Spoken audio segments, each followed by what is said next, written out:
Welcome to my classes learn with Afreen. आज हम लोग पढ़ेंगे प्राचीन भारत जीके का पार्ट नंबर 9। तो चलिए शुरू करते हैं क्लास।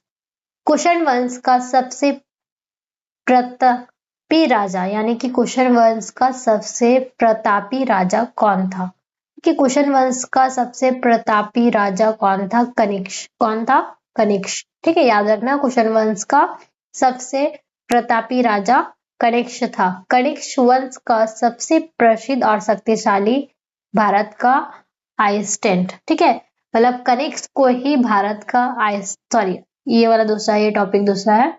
तो यहाँ पे देखिए कुषाण वंश का सबसे प्रतापी राजा था कनिष्क। ठीक है, कनिष्क क्यों प्रतापी राजा था? क्योंकि कुषाण वंश का सबसे प्रसिद्ध, सबसे ज्यादा फेमस और सबसे ज्यादा शक्तिशाली यानी कि स्ट्रॉन्ग शासक था। स्ट्रॉन्ग शासक था।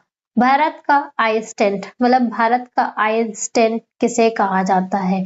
नागार्जुन को। किसे कहा जाता है? नागार्जुन को भारत का आइसलैंड कहा जाता है, जो प्रसिद्ध बौद्ध दार्शनिक एवं वैज्ञानिक थे। जो क्या थे? प्रसिद्ध बौद्ध दार्शनिक, साथ ही साथ वैज्ञानिक भी थे। आगे देखते हैं। गुलाम वंश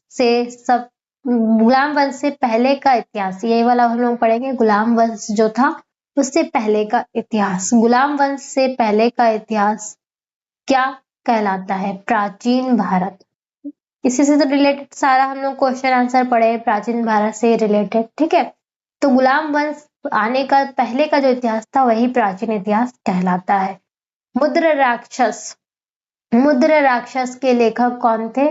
विशाख दत्त। कौन थे? विशाख दत्त।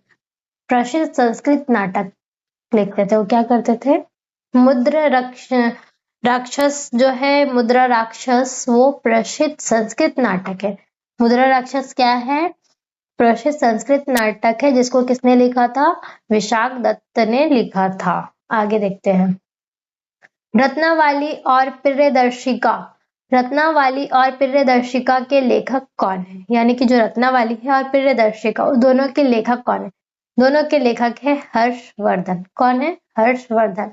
हर्षवर्धन एक महान साहित्यकार भी थे। हर्षवर्धन लेखक, बहुत बड़े महान साहित्यकार थे, जिन्होंने लिखा है रत्नावली और प्रियदर्शिका को लिखा है। प्रियदर्शिका और रत्नावली को कौन लिखा है? हर्षवर्धन।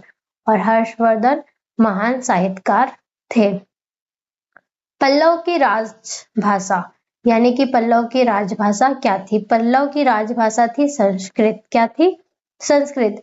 प्रशासन और साहित्य की प्रमुख भाषा है। जो प्रशासन और साहित्य का प्रमुख भाषा है। पल्लव का राजभाषा संस्कृत था। संस्कृत ही प्रशासक और साहित्य का प्रमुख भाषा है। आगे देखिए। एलोरा की गुफा। एलोरा की गुफाएं। तो एलोरा की गुफाएं कहाँ स्थित है? औरंगाबाद में। कहाँ स्थित है? औरंगाबाद। औरंगाबाद कहाँ पर है? महाराष्ट्र में है। ठीक है। दिलवाड़ा जैन मंदिर। दिलवाड़ा का जैन मंदिर कहाँ स्थित है? माउंट आबू में। दिलवाड़ा का जैन मंदिर स्थित है माउंट आबू में। राजस्थान संगमरमर की अद्भुत नक्काशी के लिए प्रसिद्ध है। ठीक है, तो यहाँ पर देखिए दिलवाड़ा का क्वेश्चन को फिर से हम एक बार समझाते हैं। दिलवाड़ा का जैन मंदिर कहाँ है? माउंट आबू में स्थित है। ठीक है, जो राजस्थान में है। कहाँ पर है? राजस्थान में। किस लिए प्रसिद्ध है? क्योंकि संगमरमर, एक जो पत्थर होता है संगमरमर, उसकी अद्भुत नक्काशी, मतलब उससे संगमरमर का बहुत अच्छा नक्शा बनाया गया उस मंदिर में, इसलिए वो प्रसिद्ध है। आगे देखते हैं। विक्रम संवत। विक्रम संवत किसने चलाया? सम्राट विक्रमादित्य ने। विक्रम संवत किसने चलाया? सम्राट विक्रमादित्य ने। महाबलीपुरम के रथ मंदिर। महाबलीपुरम के रथ मंदिर का निर्माण किसने कराया? नरसिंह वर्मा प्रथम ने। किसने करवाया? नरसिंह वर्मा प्रथम ने। तमिलनाडु विश्व प्रसिद्ध शैलकृति मंदिर है। ठीक है, यहाँ पर देखिए फिर से ये वाला क्वेश्चन को एक बार समझिए। महाबलीपुरम के रथ मंदिर कहाँ का निर्माण किसने करवाया था? नरसिंह वर्मा प्रथम ने, जो तमिलनाडु में है। किस लिए प्रसिद्ध है? विश्व प्रसिद्ध शैलकृति। मंदिर है, ठीक है, इसलिए वो बहुत ज्यादा फेमस है। आगे देखते हैं, क्विक रिवीजन है।